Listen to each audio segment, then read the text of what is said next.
Art Nouveau dances with the essence of nature, its sinuous lines and organic forms weaving a tale of harmony between art and life.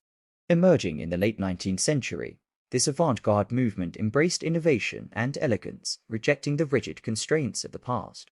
Inspired by the undulating shapes found in flora and fauna, Art Nouveau architects adorned buildings with intricate facades where every curve whispered of vitality.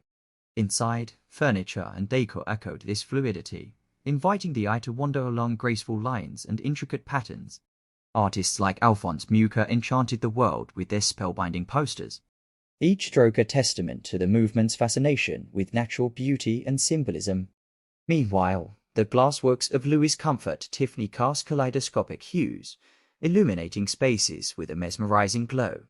Though Art Nouveau's reign was brief, its legacy endures, a testament to the enduring allure of organic grace and the boundless creativity of the human spirit. Thanks for watching. Don't forget to subscribe, like, and share with your friends.